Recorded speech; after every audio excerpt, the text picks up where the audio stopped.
दुनिया में आए हो तो লাভ कर लो।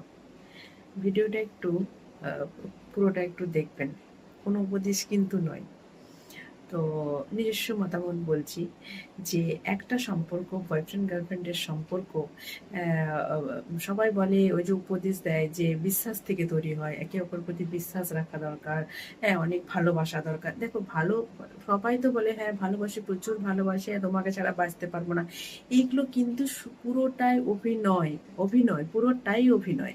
হ্যাঁ, তখনই তুমি সেই মানুষটাকে, একটা গার্লফ্রেন্ড বয়ফ্রেন্ডকে চিনতে পারবে, বাবা একটা বয়ফ্রেন্ড গার্লফ্রেন্ডকে চিনতে পারবে তখনই, যখন কারোর প্রতি অন্ধবিশ্বাস না রেখে সে কতটা খাঁটি, বা সে ভেতরে কোনো ভেজাল আছে, বা বা কিছু, বা সে তোমাকে মানে ইউজ করছে বা কিছু, এই মানে জিনিসগুলো দেখার জন্য না, মানে বোঝার জন্য না, একটু অবিশ্বাস রাখো। হ্যাঁ, সে যেই হোক না কেন, অবিশ্বাস করলে তবেই কিন্তু তাকে বুঝতে পারা যায়, তাকে জানতে পারা যায়।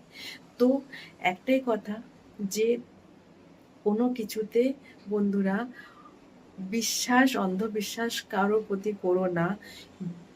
অবিশ্বাস করো, অবিশ্বাস করে পর তুমি যে রেজাল্টটা পাবে, তুমি যেটা বুঝতে পারবে, সেটা থেকেই তোমার আসবে আসল বিশ্বাস। আর এই বলে না, এই অন্ধবিশ্বাস থেকে যে বিশ্বাসটা আছে সেটাই কিন্তু খাঁটি বিশ্বাস। হ্যাঁ, তবেই কিন্তু একটা মানুষকে ভালোভাবে চেনা যায়, আর একটা সম্পর্ক কিন্তু আরো মজবুত হয়।